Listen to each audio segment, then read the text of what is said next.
Gracias a todos por conectarse a un webinar más de Intercam, en donde pues hemos iniciado este 2025 que sin duda alguna ha sido un año atípico, un año lleno de incertidumbre, pero como siempre lo decimos en este año, como en cualquier otro donde hay una serie de eventos importantes, hay oportunidades. Y muchos de ustedes se van a preguntar, ¿en qué invierto?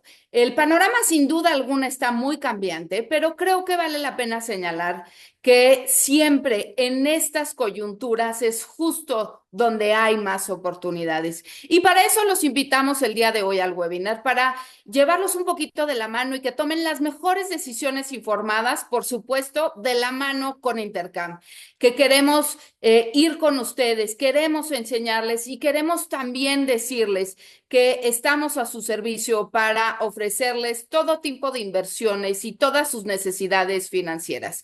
Así que bienvenidos y les voy a presentar porque está con nosotros Victoria Santaella.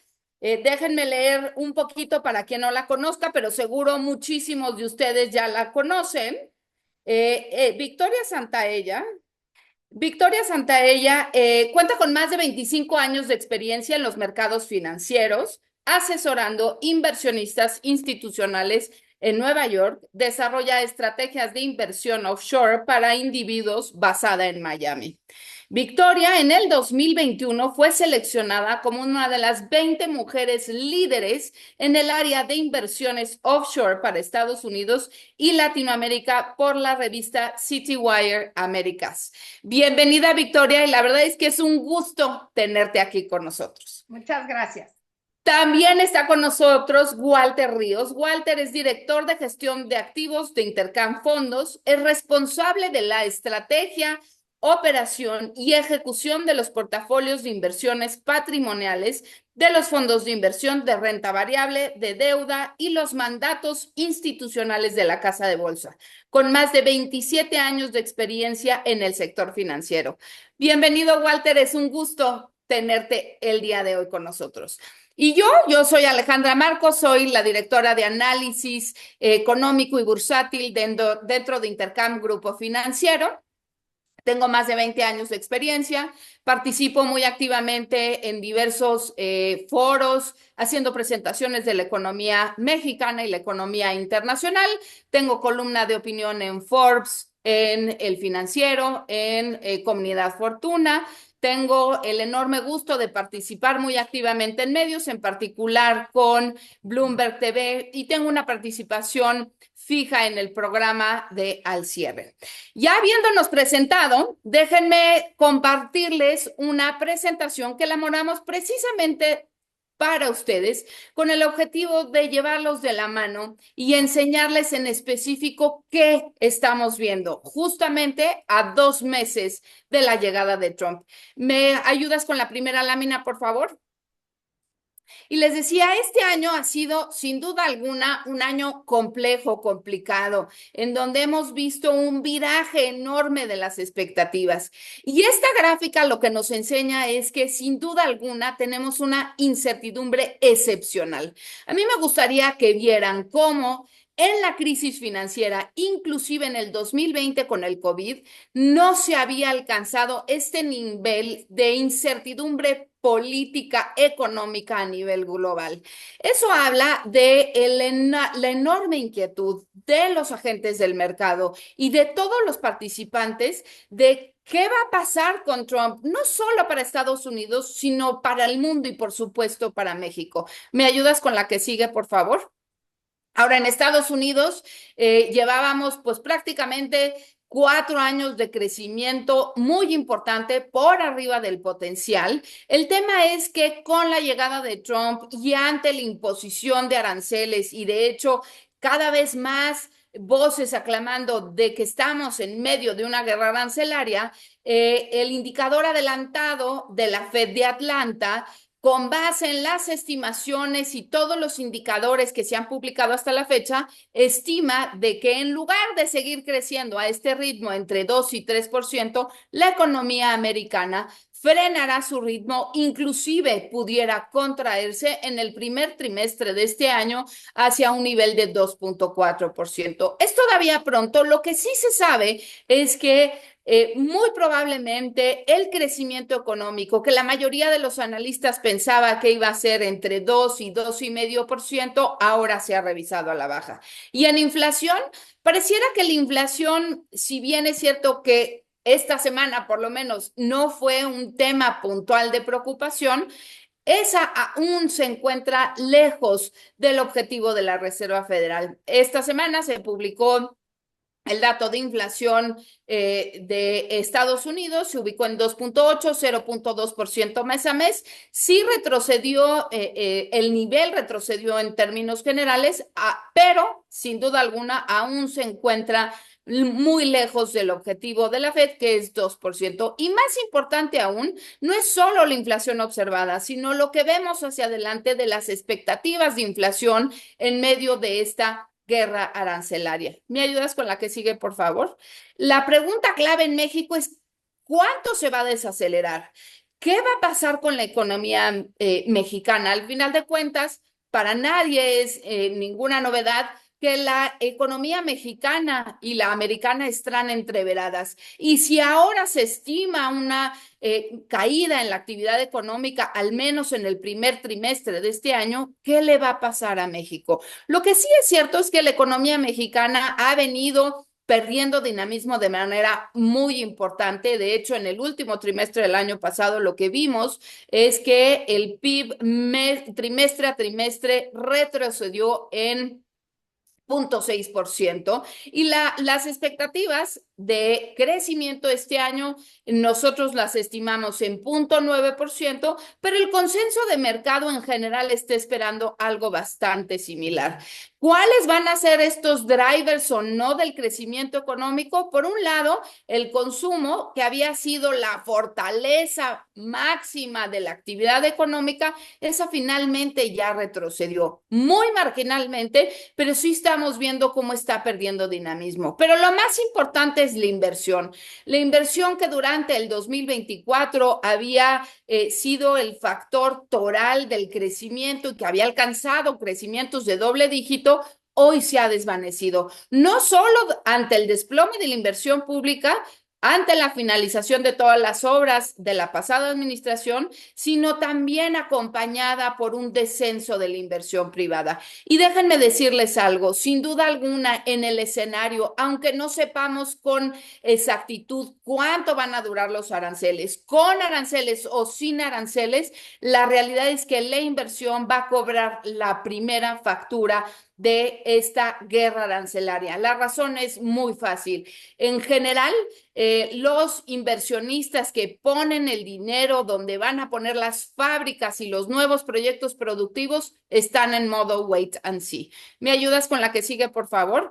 ¿Qué representa México para Estados Unidos? Y mucho se ha hablado, todo el mundo sabe que desde hace 2 años México es el principal socio comercial de Estados Unidos, no solo en términos de todo lo que importa Estados Unidos, sino para aquellos factores y para aquellos segmentos más relevantes y más importantes, pues, ¿qué creen? México acaba siendo el número 1 en términos de lo que exporta o lo que Estados Unidos importa del mundo. Autos, 22%, autopartes, 45%, frutas, 39%, y así nos podemos ir con cada una de las categorías más relevantes y nos vamos a dar cuenta que México está plenamente integrado con Estados Unidos y que esta guerra comercial, al final de cuentas, no solo va a perder México, sino también pierde Estados Unidos. Más allá de esta imposición de aranceles que hoy ya sabemos que están en vigor,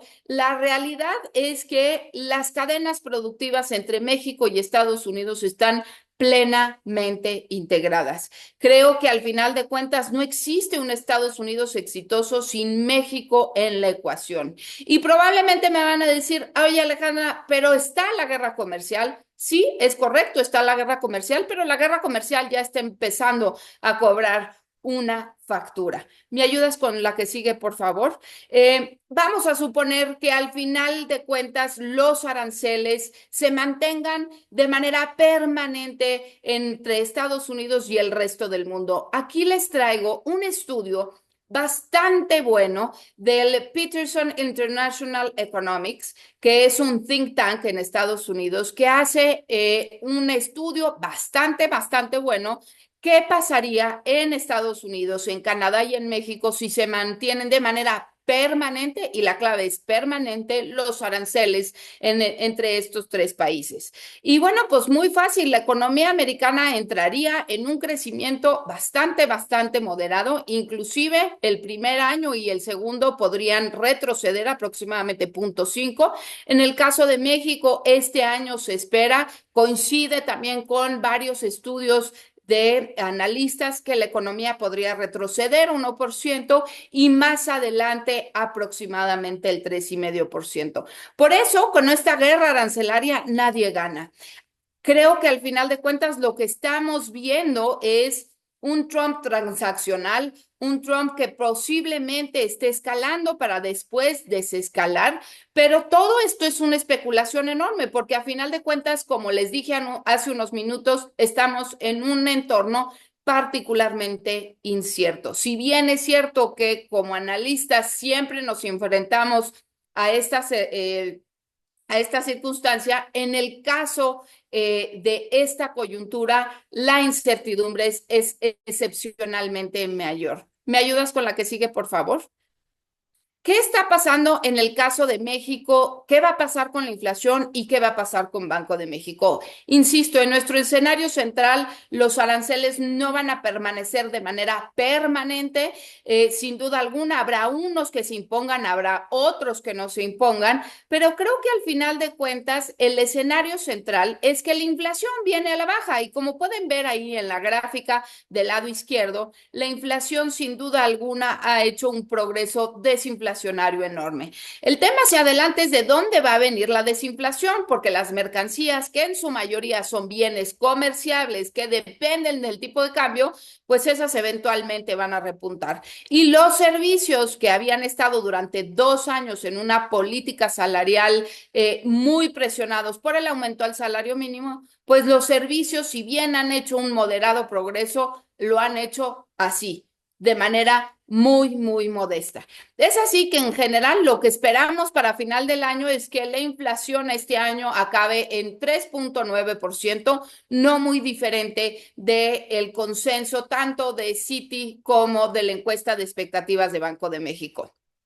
Pero ¿por qué, si Banco de México ya dijo que va a volver a recortar en 50 puntos base, en tanto la inflación no está en el objetivo, por qué insiste en holgar las condiciones? La razón es muy fácil. Vean la gráfica del lado derecho, es la tasa real descontando inflación. Esa tasa real, que se encuentra en niveles muy elevados, si bien ha descendido ante el menor dinamismo de la economía mexicana, pareciera que el mercado y la propia Junta de Banco de México justifican esta imposición de mayor holgura. Entonces vamos a tener una inflación que no está dentro del objetivo del Banco de México, porque no se equivoquen, el objetivo es 3, no es 4, pero también es cierto que en los últimos 25 años el objetivo del Banco de México nunca ha sido cumplido, salvo en el 2013.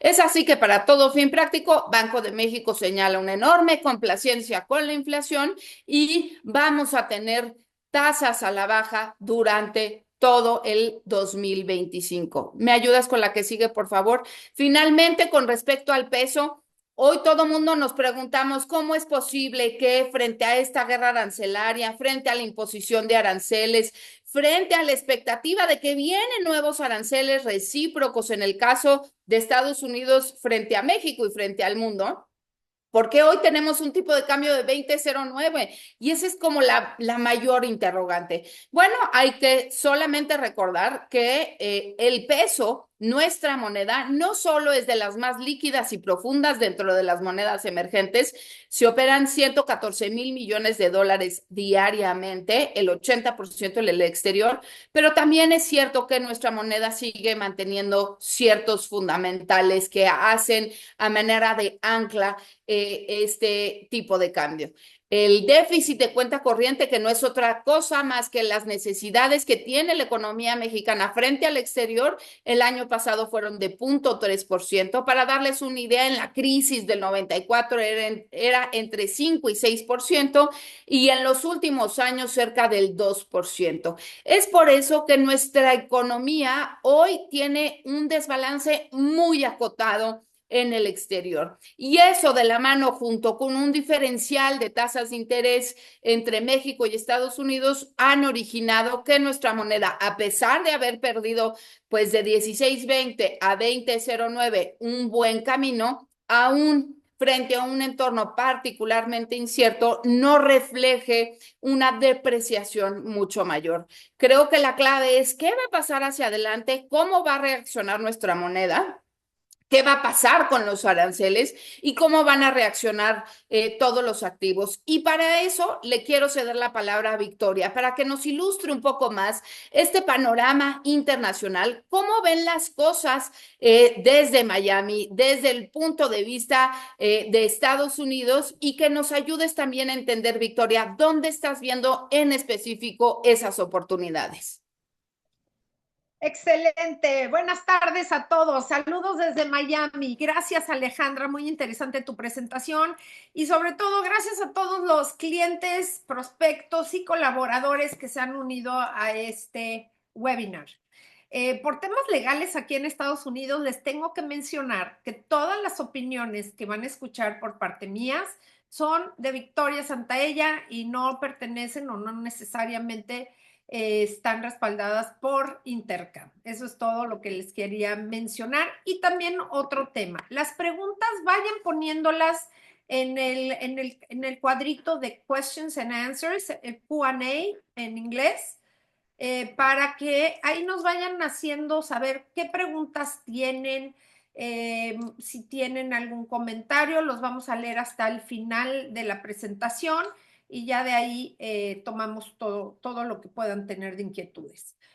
Otro tema es esta presentación, evidentemente cada uno de nosotros va a exponer su área, después vamos a abrir a preguntas y respuestas y al final vamos a tener un pequeño periodo de conclusiones o cierre, como le quieren decir. Entonces, empiezo ya, pongo mi timer y empieza mi plática. No voy a tardarme más de 10, 11 minutos en comentarles.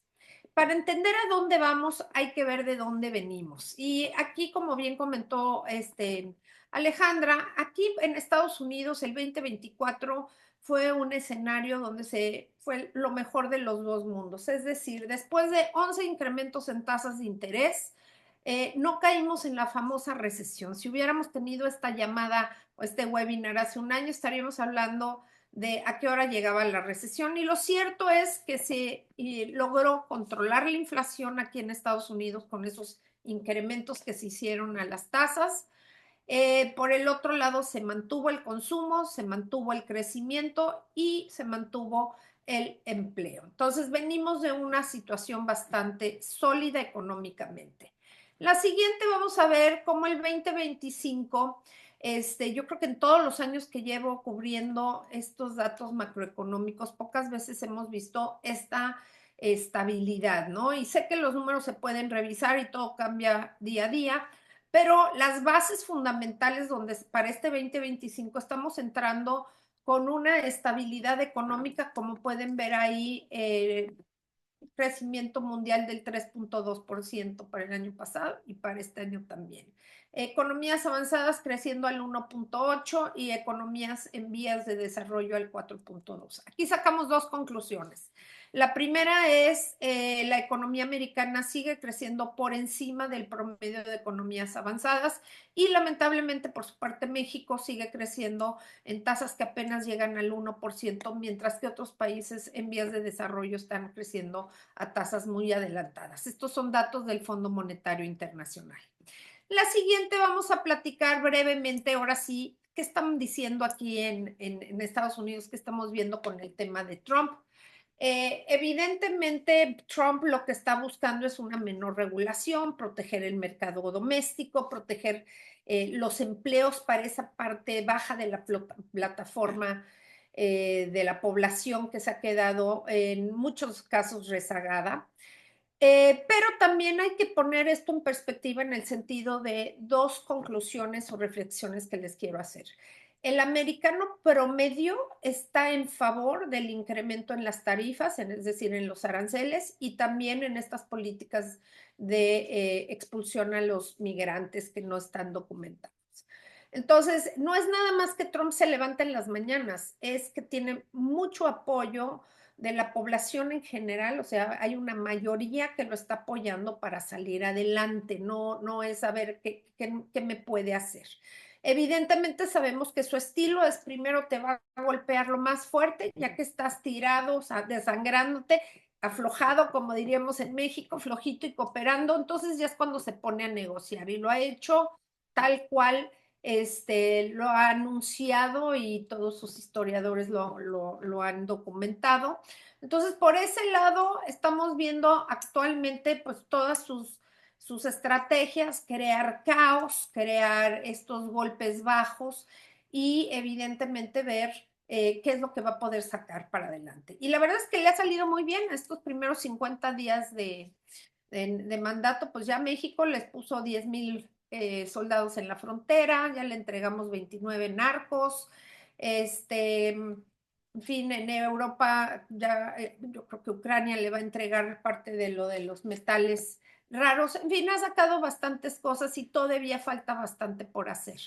Ahora, ¿qué tanto va a romper? Pues va a ser un tema de qué tanto va a durar todo este tema del caos. Yo creo que él sabe que esto no puede seguir por mucho tiempo porque estamos viendo muchísima volatilidad.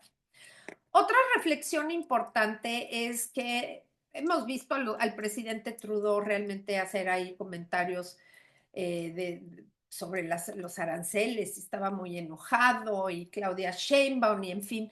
Al final del día, creo que los que están apoyando más que estas políticas no se implementen al 100% es en realidad los empresarios americanos. Y es que por favor piensen a lo mejor una armadora de coches, ¿no? Que tiene componentes de todos lados, incluido componentes mexicanos y que tienen unas inversiones enormes ya en México y que están integrados con México. Yo creo que, como vimos hace 2 semanas, eran los que estaban ahí pidiéndole a Trump que por favor diera marcha atrás a todo lo de los aranceles en el sector automotriz y en algunos otros. Entonces, también estamos viendo que hay muchos agricultores que pues, van a necesitar la mano de obra mexicana, ¿no? Entonces, también quiero ponerle un spin positivo a esto, pensando que a lo mejor toda esta presión que se está haciendo también abre la puerta para una reforma en toda la política migratoria, para que se haga de una manera más ordenada, porque es cierto que aquí en Estados Unidos falta mano de obra para poder satisfacer toda la demanda que se tiene, ¿no? Entonces, esas son algunas reflexiones. Yo no creo que vaya hasta el fondo con todo lo que ha amenazado, es su estilo. Evidentemente ya se está anunciando que se desacelera la economía y pues cómo no, si la gente no sabe a qué atenerse, no estoy hablando de los mexicanos, estoy hablando de los gringos que quieren invertir, pues obviamente esto es algo de incertidumbre que a los mercados no les gusta y probablemente volvamos a la mesa de negociación a llegar a un término medio. No estoy diciendo que no se vaya a implementar nada, pero sí creo que va a ser una situación mucho más moderada porque primeramente, vuelvo a insistir, a los americanos no les conviene. La siguiente slide, bien, hablábamos del tema económico, estábamos entrando en el 2024 o saliendo del 2024 con una situación económica a nivel mundial bastante estable. Sin embargo, lo que está rojo vivo es todo el tema geopolítico. No necesito recordarles, estamos en medio de dos guerras, una en Europa y otra en Medio Oriente. el costo del cambio climático ya está empezando a tener un impacto económico a través de los incrementos en las pólizas de seguro, inclusive para aquellos que no creen en el cambio climático, es una realidad que se han encarecido las primas de seguro y ya están viendo algunas regiones donde las compañías de seguro ya no quieren asegurar propiedades. También tenemos el tema de los ciberataques, que podría ser una de las cosas que pudiera desatar problemas geopolíticos mucho más serios y evidentemente la guerra comercial en la que estamos viviendo. Entonces, volviendo a insistir en el tema económico, las cosas se están desacelerando, pero vienen de una base bastante sólida y el tema geopolítico sigue color hormiga. En el siguiente vamos a platicar un poco de nosotros aquí en Intercam. Una de las cosas que ayudamos a nuestros clientes, y muchos de ustedes ya nos conocen, es tratar de identificar aquellos segmentos donde va a haber un crecimiento acelerado para poder invertir y sobre todo aquellos que tienen un horizonte de inversión un poco más amplio. Y aquí también tenemos algunas conclusiones. En primera instancia, seguimos pensando que Estados Unidos y China continuarán siendo los motores de crecimiento a nivel mundial. Por el otro lado, creemos que van a haber aquí en Estados Unidos una aceleración en el tema de inversiones en infraestructura y industriales, no por un tema de que si son demócratas o republicanos y demás. Si no invierten, no van a poder competir eficientemente contra China. Punto. Entonces, no sé, aquellos que han venido a visitar Estados Unidos recientemente, en Nueva York, el metro es una desgracia, los trenes, las torres de control en muchos de los aeropuertos, en fin, hay un retraso en el tema de infraestructura que esperemos con esta nueva administración, al igual que con la de Biden, continúen invirtiendo. Y luego tenemos 5 tendencias de crecimiento acelerado que los hemos visto muchos de estos sectores teniendo unos retornos muy interesantes y creemos que todavía hay mucho por hacer. Uno de ellos es la era de la digitalización. Lo vemos día a día. Antiguamente uno pedía un taxi y ahora pide un Uber. Antes íbamos al cine, ahora vemos Netflix. Antes te asaltaban con una pistola, ahora te hackean tu cuenta. Entonces, todo el tema de digitalización, llevamos varios años, pero esto apenas comienza. Transporte y energías limpias, creo que hacia allá vamos. Cada país va en velocidades distintas, pero hay una tendencia a incrementar la eficiencia y sobre todo a bajarle a todo lo del uso de energías fósiles. Biotecnología y salud no solamente es un tema de innovación, sino también un tema demográfico. Todos los días aquí en Estados Unidos hay 10,000 personas cumpliendo 65 años y que creen van a vivir muchos años más que las generaciones anteriores. Entonces, toda esa gente va a necesitar medicamento, equipo médico, equipo de diagnóstico, hospitales, en fin, es un segmento bien interesante para invertir. Y dejo para el final el tema de la industria, infraestructura y materiales, que como saben es uno de los planes que tiene Trump, tanto de traer a casa varias industrias, principalmente las estratégicas, como puede ser biotecnología, como puede ser todo aquello de la industria automotriz, los microchips, carrera espacial, en fin, que se van a venir a Estados Unidos y ya lo vimos también con el tema de México. Y para finalizar, Antonio, la siguiente slide. Muchos nos están preguntando, bueno, Vic, ¿qué invierto? ¿En deuda o en acciones? Miren, vamos a hacer aquí también una reflexión. El mercado accionario americano está caro, medido obviamente por múltiplos de PU. Estábamos platicando antes de empezar esta reunión, pues que el S&P lleva acumulados en los últimos 2 años 50% de crecimiento. Entonces, está algo caro, hay algunos sectores muy adelantados. Pero por el otro lado, se espera en el consenso de los analistas que las utilidades sigan creciendo. A lo mejor no del 12% que se espera hoy, pero son crecimientos muy robustos. Entonces eso le va a poner algo de plataforma a menos de que algo rompa Trump. Y por el otro, en el mercado de deuda, ahí les pongo algunos de los retornos que se están ofreciendo dependiendo del riesgo que uno quiera tomar, pues traes tasas bastante atractivas, como puede ser la del bono del tesoro a 10 años a un 4%, ¿no? En dólares, pues no está nada mal. Entonces, si me dices, ¿Qué debiera de hacer? Pues mira, me gusta ahorita más el mercado de deuda, tomando un poco de riesgo, pensando que todo esto es transicional, toda esta volatilidad que estamos viendo del principio de la administración Trump, y mantener y tomar algo de utilidades en el mercado accionario, porque la verdad es que venimos de un par de años muy positivos. Y ya para finalizar, concluyo con la lista de las cosas que nos gustan. Y evidentemente, ante los temas geopolíticos que acabamos brevemente de mencionar, nos gustan todos los instrumentos de alta calidad. A lo mejor el oro continúa siendo algo de resguardo. El sector salud se ha quedado rezagado y ahí incluyo farma, incluyo equipo médico de diagnóstico y demás. Creo que está muy barato e insisto, se quedó rezagado. Todas las empresas que son value o defensivas son baratas. Si bien las tecnológicas están bastante caras, estas se quedaron atrás. Lo mismo las del sector industrial. En bonos del tesoro nos gusta sobre todo aquellos que tengan plazos medianos y cortos. Y en cuestión de los temáticos, nos gusta mucho la generación eléctrica. Es una forma indirecta de participar en todo lo que es la inteligencia artificial. Acuérdense, todos esos servidores van a estar jalando un chorro de electricidad y hay un déficit en muchos lugares, hay que invertir. El tema de ciberseguridad, pues ya lo hablamos. El riesgo actual es el tema de seguridad tecnológica. Todas las empresas están invirtiendo más en ese segmento. En Asia, China también se quedó bastante barato, retrasado. Yo diría, esa es bastante especulativa, no pongan mucho, pero siempre es bueno tener ahí 2 centavos invertidos en el tema asiático.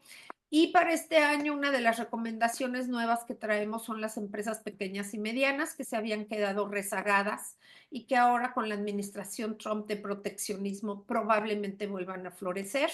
Además de que son empresas que, como mencionaba, están bastante baratas. Con eso termino las ideas que tengo de inversiones. Se le paso la palabra a Walter en México, que está viendo atractivo y sobre todo los portafolios tan exitosos que manejas, Walter. Cuéntanos. Hola Victoria y hola a todos, es un placer saludarlos.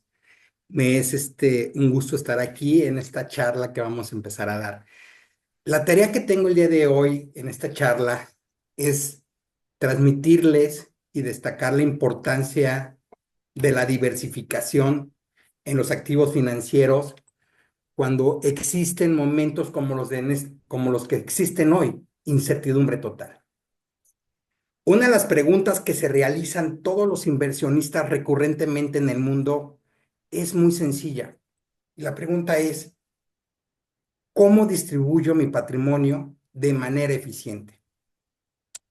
Bueno, mi tarea en este momento es responderlo desde dos respuestas. La primera, por tipo de moneda. Y haciendo un paréntesis, acabo de leer una pregunta en el público que va y le voy a responder con esta diversificación. La primera, por tipo de moneda. Tenemos el 70% en pesos y el otro 30% en dólares. La estrategia de esta diversificación es brindar estabilidad, pero al mismo tiempo tener una cobertura cambiaria. Empezaré a hablar de la cartera en pesos, ese 70%. Tenemos un 20% en inversión a corto plazo para cualquier situación de liquidez y con el fin de minimizar riesgos. Recordemos que hoy nos estamos fondeando a 9.50. Las encuestas del consenso te dicen que para el 2025 finales posiblemente estemos al 8.25, 8.50. Pero olvidémonos de este año, vámonos al 26. Podemos ver niveles al 7.25, 7.5. Pero esta liquidez hoy tiene precio muy importante. Segundo activo, 15% en bonos corporativos, pero ojo, con riesgo AA y AAA. Estos bonos corporativos lo que nos brindan en una cartera de este tipo es eficiencia y flujos de caja mensuales. 15% en tasa real, una pregunta que normalmente me han estado haciendo, oye, ¿y si hay inflación? Tenemos instrumentos en tasa real que te brindan y que te cubren contra cualquier situación inflacionaria a futuro. Bonos a tasa fija, 10%.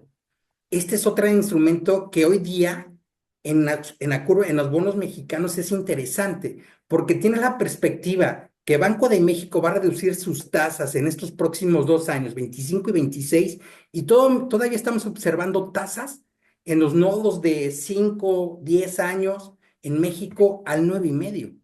Imaginen tener a largo plazo un 9,5 en los siguientes años, cuando Banco de México esté al 7. Sería interesante estar 250 básicos arriba del fondeo. Y por último, de este 70%, la renta variable nacional. Creo que la renta variable nacional, y como nosotros la analizamos, que fundamentalmente buscamos empresas que tienen crecimiento económico, que lucen por múltiplos baratos y por precio, y además que no tienen problema de una posible quiebra, es donde nos vamos a colocar. Dejo pesos a un lado y el 30% en dólares. Bueno, por favor, la siguiente. Ya les hablé del tipo de moneda. Ahora, dentro de este mundo 70-30, hablaré del tipo de activo. Primero, de ese 70 vamos a tomar un 15% y vamos a hablar de la tasa real. En México existe un instrumento que se llama Audibono, igual en Estados Unidos existe el TIP famoso, que lo que hace este instrumento es pagarte una sobretasa arriba de inflación. Por mencionar, en el ejemplo en pantalla van a ver dos instrumentos, uno de 2 años y otro de 10 años. Hoy, esa tasa de 2 años está al 5,40 y el de 10 al 5. Dejemos este dato un momento. Vámonos al lado derecho. Lo que quise plasmar aquí fue indicarles la inflación anual desde el 2003 al 2024. La inflación del 2025, que ven del 3,91, es una inflación que se tomó del consenso. Bueno, al 2024 podemos observar inflaciones al 7,80 en el 22 y en el 2015 la famosa 2,13. Pero en promedio, en este rango de tiempo, que se me hace un rango muy considerable para tomarlo como un dato estadístico válido, 22 años, la inflación de México anual ha sido 4,43. Ya tenemos los dos datos, la sobretasa de los UDIs más la inflación esperada. Observemos lo siguiente, sumamos estas dos variables. Voy a tomar la suma del Udibono de 10 años. Ustedes pueden tomar la del Udibono de 2 años. Vamos a tomar la de 10, porque el resultado está en la pantalla. Tomo el 5 de sobretasa y le sumo la inflación, es 9,43. Sumar, nota al pie, no es, las tasas se multiplican para incrementar, no se deben sumar, pero lo puse como una suma aritmética como tal. 9,43 de tasa nominal. Y en 2 años vamos a tener posiblemente tasas al 7,5. Creo que la SUDIs es una alternativa de inversión. Oye, Walter, y si yo fuera de 2 años al 5,40, sumemos el 4,43, sería 9,83. Me gusta la tasa real para una cartera de este tipo. Y como dato estadístico e histórico, la UDI de 10 años, el Udibono, en promedio los últimos 10 años ha pagado 3,5 contra el 5 que está actualmente. Siguiente, por favor. Excelente. Ya hablamos del tasa real, ese 15%. Ahora hablemos del 45% restante en deuda. Primero, tasa fija. En esta lámina, en la parte de arriba van a poder observar ese 9,60. Es la tasa de referencia en la que se encuentra el bono de 10 años mexicano. 9,60, 9,50, hoy estuve en esos niveles. 9,60 lo tomé porque es del 12 de marzo esta información. 9,60 tasa fija. Oye, Walter, me gusta el de 3 años, 4 años. Claro, están entre 9 y 9,60 este nodo. Bueno, 9,60, con un pronóstico, del lado derecho tenemos dos pronósticos, que Banxico reduzca su tasa al 8,25 y al 7,25 al cierre del 26. Con un 9,60 sucede lo mismo que las UDIs. Tenemos tasas fijas al 9,60. Lo que me va a garantizar esta tasa completamente es mantener un poder de tasa mejor a la que se encuentra el fondeo en ese momento. Dato histórico, en el 22, cierre del 22, cerró la tasa al 9,04.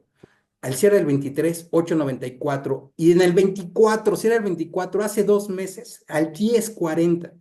Imaginen lo que se ha bajado esta tasa, 80 básicos con respecto al cierre y el potencial que tiene para cerrar a niveles del 8.94, 9.04. Es interesantísimo. Bueno, eso es tasa fija. ¿Qué pasa con los bonos corporativos? Bonos corporativos AAA, AA. Me gustan. Son bonos que tienen esa calidad crediticia y obviamente te están pagando 30 básicos, aquí está en la parte de abajo, arriba de promedio de la tasa interbancaria, arriba de la tasa de fondeo que es hoy del 9.50. 9.50 lo pongo entre paréntesis actual. Si Banjico cierra al 8.5, en el año ustedes a partir de hoy van a recibir una tasa en promedio del 9, más 30, 9.30. O si la tomo ahorita va a ser 9.80 de cobertura. Qué interesante tener bonos corporativos. ¿Qué me permiten tener bonos corporativos? Busco estabilidad en este tipo de instrumentos y un rendimiento que esté mejor que mi tasa de fondeo diario. Inversiones de corto plazo a través de CETES, el 20%, fondeo diario a través de fondos de inversión. ¿Y qué es lo que está buscando, qué es lo que buscamos nosotros como gestores o administradores? Tener la liquidez para minimizar riesgos futuros. Esa es la intención. Siguiente lámina, por favor. Adelante. Me queda un 10% de ese 70%. Es interesante. Oye, Walter, ¿en qué invierto? Nos gusta la bolsa. Cuando hablamos de bolsa en todos estos 2 meses de incertidumbre, quiero ponerme en dos datos. Primero, México se encuentra al día de hoy cerró en 51.800 puntos, se encuentra cerca del 13-14% abajo de su máximo histórico que vimos el año pasado de 58.700 puntos. Por precio nos gusta. Dos, por múltiplos fundamentales, precio-utilidad y entre para valor de empresa EBITDA, se encuentra con una prima de descuento al 30% la Bolsa Mexicana de Valores. Entonces, tenemos dos variables que por precio y que por múltiplos reflejan un descuento atractivo y significativo para entrar. Ojo, esto es muy importante. Cuando digo que para entrar este 10%, jamás nosotros hacemos compras en un solo momento. No, lo vamos haciendo poco a poco porque nunca se va a saber si en el mercado hoy se encuentra en una corrección o en un ajuste importante. Siguiente, por favor. El otro 30%, ya hablé del 70%, y este 30% en la pregunta que leí hace rato del público, decía esta persona, oye, tengo dólares de corto plazo, ¿cómo los ven? No está mal tu posición en dólares, creo que tenerlo en dólares te brinda una estabilidad y te permite estar frente a la volatilidad del peso. De este 30% que traigo yo en dólares, o que estamos proponiendo, un 10 va a ser a tasa. Decía Santaella, tenemos tasas al 4.50 en este momento en el mercado americano. Existen tres posibilidades de bajada, tres opciones de bajada este año. La pueden llevar al 3.75, 3.50. Entonces no vamos a estar 10% en tasa, en treasuries bajo riesgo. Me gusta estar ahí a esos niveles, 3.90 en promedio. El otro 20 lo vamos a utilizar en mercados de renta variable internacional. Ojo, y voy a hacer paréntesis. Sí, Sistema Internacional de Cotizaciones. Es como un mexicano puede accesar al mercado internacional a través, en este caso, de ETFs que están indexados a los índices mundiales. 8% en Estados Unidos. Y lo pongo en question mark, ¿por qué? Estados Unidos tocó 6.144 puntos en febrero. Está en 5.800, está en estos niveles. Trae un ajuste ya una corrección del 10%. No le hablo de ajuste, es una corrección del 10%. Se abarató su múltiplo, PU y su Multiple Enterprise Value EBITDA. ¿Qué esperamos? Si es una corrección, hay que empezar a hacer posiciones. Si no creemos que sea una corrección, hay que esperar para que sea un ajuste mayor. Los ajustes importantes son arriba de 20% como dato, pero hay que empezar a hacer posiciones, siempre hay que estar ahí invertidos. Y el otro 12%, por el tema de diversificación, riesgo geopolítico y económico, estamos buscando Europa, y Europa sobre todo porque Europa tuvo un año pasado complicado en términos de desempeño a nivel índices, e Italia y España no, España tuvieron un buen año, pero aún así se encuentran abajo de sus máximos históricos. Francia y Alemania apuntalados en la parte de arriba. Nos gusta China, con precaución, como decía Victoria Santaella. Sin embargo, China tuvo 2 años malos. Les voy a dar un dato técnico. Hay un ETF que replica el mercado chino tecnológico. Se llama MChart. está en $55. En el 2021 tocó $100, cerca de $100. Está por abajo. Y el múltiplo PU de China es 14 veces. Está como México. Creo que hay que empezar a hacer posiciones en estos mercados. Para concluir, para mí es muy importante, esta estructura lo que está reflejando entre nosotros es liquidez, estabilidad y crecimiento. Serían mis conclusiones. Gracias. Gracias, Walter, y gracias, Victoria. Oigan, tenemos muchas preguntas del chat, pero yo antes de leerles algunas, quiero hacerle la misma a los dos, a ti, Victoria, y a ti, Walter, porque los dos mucho abordaron de tasas. Hay una gran incertidumbre, sin duda alguna, en donde en el caso de Estados Unidos, Victoria, pues los mercados comienzan a anticipar con mayor probabilidad que la Fed finalmente se iba a recortar. Y en el caso del Banco de México, pues el grueso de los analistas, ya lo decías tú, Walter, andan con expectativas de entre 8 y 8.50 para el cierre de año. Considerando que este año es el año incierto y que nadie sabe a ciencia cierta quién es Trump, qué va a pasar, ¿estarían ustedes dispuestos a tomar duración considerando que la trayectoria de las tasas es a la baja? Walter, ayúdame, por favor. En México sí estamos dispuestos a tomar duración. Y cuando tú tienes, esto es del libro, cuando tú tienes una trayectoria de baja, tienes que posicionarte en duraciones de 10, 5 años, ¿sabes, Alejandra?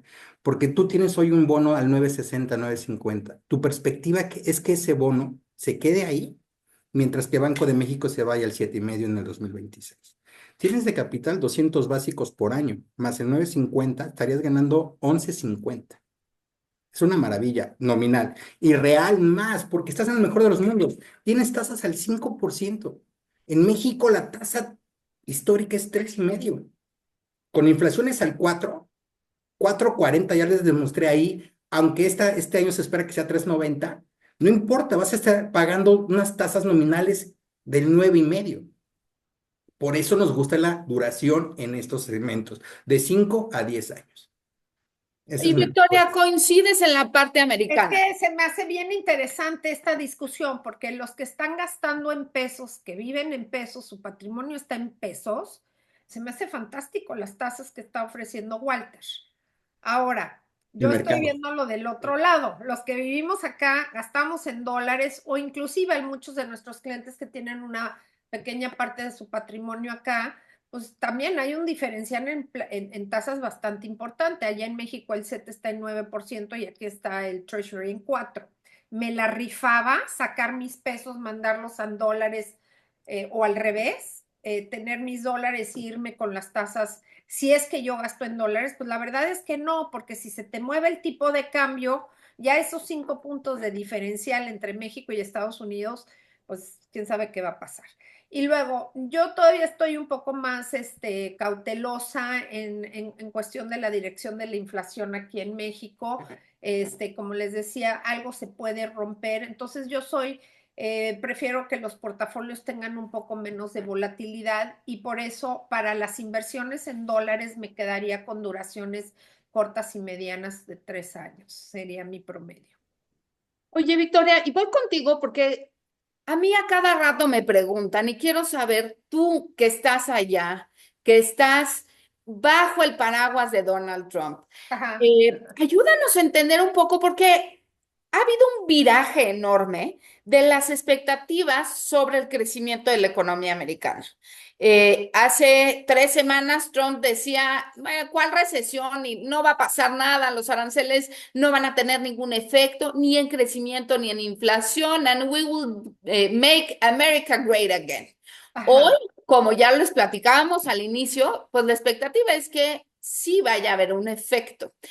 ¿Qué tanto consideras que es narrativa esta nueva retórica de Trump con respecto a que hay que tener hay que saber sortear un poco de dolor con la finalidad de aspirar a un bien mayor.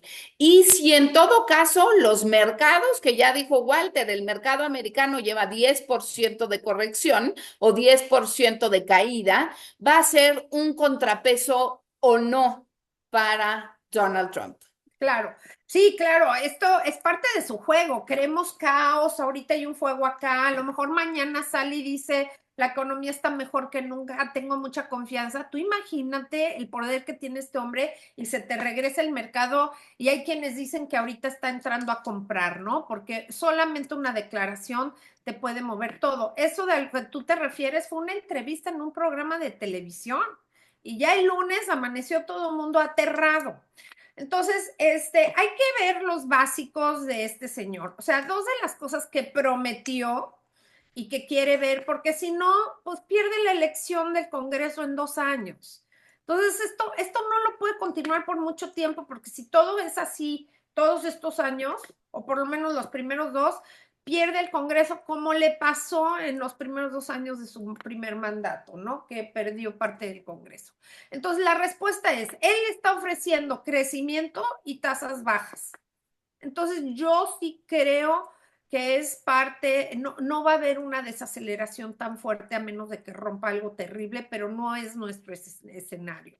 La probabilidad de recesión la vemos cercana a menos de un 30% a cómo están hoy las cosas. Ahora, tú y yo sabemos que cambia todo de un día para otro y ya a lo mejor cambia de declaración la semana que viene y dice, se me pasó la mano y va de regreso todo, ¿no? Entonces vamos a tener, eso sí, mucha volatilidad, pero yo sí creo que este hombre no es tonto, quiere seguir en el poder, quiere tener las dos cámaras, entonces no se puede hacer harakiri. Gracias, Victoria. Yo estoy en el mismo canal que tú, en el sentido de un gran contrapeso va a ser el mercado americano, incluyendo a las empresas, ¿no? Y esta corrida que estamos viendo, pero al final de cuentas creo, Vic, que a Trump le va a doler muchísimo ver que pasen los días y que Wall Street siga en números no rojos, fosforescentes, y que eso evidentemente va a tener un efecto directo en la confianza del consumidor, como justo ya lo estamos viendo. Walter, voy contigo. Oigan, nos queda poquitito tiempo, y sí quiero ir con una última pregunta para ti, Walter, y algunos Adelante, closing remarks. adelante. Oye, Walter, ya decías tú, oye, la bolsa mexicana está muy barata. Sí, en términos de evaluación, yo creo que todas las emisoras presentan un D-rating impresionante. Ha estado barata por mucho tiempo. Sin duda alguna coincido en el sentido de ofrece una oportunidad, a diferencia de lo que vemos con la bolsa americana, que está muy adelantada en términos de evaluación. ¿Qué consideras tú que son los riesgos de invertir en la bolsa americana, en mexicana, perdón, en medio de este panorama particularmente incierto y donde las bajas valuaciones no necesariamente han sido el trigger para detonar un mayor apetito por activos mexicanos? El principal riesgo que vemos es solamente uno, y son los aranceles, que sí se lleven a cabo, y dos, como decías tú, bueno, contrario a lo que tú decías, Alejandra, que sea por más tiempo. Acabamos de leer un artículo muy interesante de un analista, JP Morgan, en Estados Unidos. Pone a México en mantener, casi en venta, por este tema. El único riesgo que ve es el tema arancel. Y esto puede suceder, podemos ver un ajuste mayor y puede buscar los 48,000 puntos, ¿sabes, Ale? Que ya vimos en meses pasados. Así de fácil puede estar el mercado mexicano, aún con sus múltiplos baratos y sus precios baratos. Por ejemplo, Alejandra, hay una emisora que les va a sorprender a todos y les voy a dar el dato ahorita. Liverpool, se encuentra en 97 pesos. De su máximo histórico, que fue 247 pesos, está 60% abajo. Observen la capacidad, la posibilidad de crecimiento que tenemos en esa emisora, pero aún así podemos verla más abajo por el tema de aranceles. Sería mi respuesta, Alejandra. Gracias, Walter, gracias. Oigan, sí tenemos muchas preguntas, pero tenemos que dar algunos comentarios de cierre. Y a mí me gustaría, Victoria, que nos dejes sobre la mesa qué pensar, cómo pensar. Y para ti también va, Walter, esta reflexión. ¿Qué y cómo pensar hacia adelante de manera estratégica? Sin duda alguna, creo que la palabra que más mencionamos es incertidumbre, pero igualmente oportunidades. Y en estas oportunidades, más allá de lo que ya nos describieron, me gustaría que nos compartieran en una muy pequeña frase qué es lo que tenemos que fijarnos a la hora de invertir. En Miami, en México, en los portafolios, en renta variable, en renta fija. ¿Cuál va a ser ese game changer que nos va a hacer poner nuestro capital en eso? Vas, Walter. Ok, mi respuesta es muy sencilla. Mantener liquidez para cualquier eventualidad. Dos, comprar algo de tasas nominales y reales para tener una estabilidad y buscar algunas oportunidades en bolsa para tener crecimiento. Esa es mi respuesta. Gracias, Walter. Vic. Bueno, pues evidentemente la primera recomendación es para aquellos que están muy nerviosos, que la verdad he platicado con muchos clientes, estoy regresando de un tour por la República, reiterándoles a todos que estamos en negocio, estamos abiertos, estamos asesorándolos. Número uno, que le llamen a su asesor en Intercam, ya sea en México, ya sea en Estados Unidos, para cualquier duda que tengan y veamos cómo está el portafolio, si están muy intranquilos. El dinero es para que les dé paz. Entonces, número uno, vamos a hablar con nuestro asesor y ver qué vamos a hacer ahí. A los clientes con los que yo estoy hablando y me dicen que es que qué hago y estoy muy asustada, todos los que estamos aquí hemos pasado años muy difíciles y México los ha pasado también y hemos salido adelante.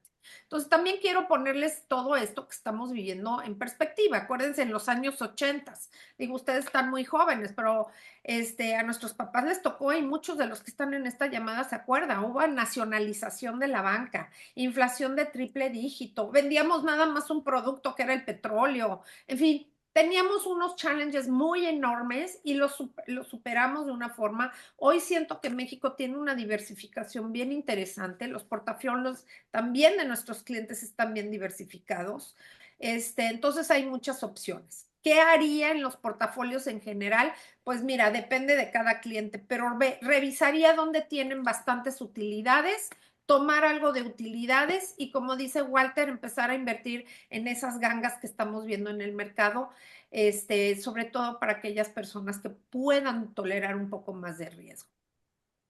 Muchas gracias, Victoria. Y yo, déjenme darles, para mí, qué es ese game changer, Échale. que los va a decir, les va a definir exactamente dónde y cómo quieren estar.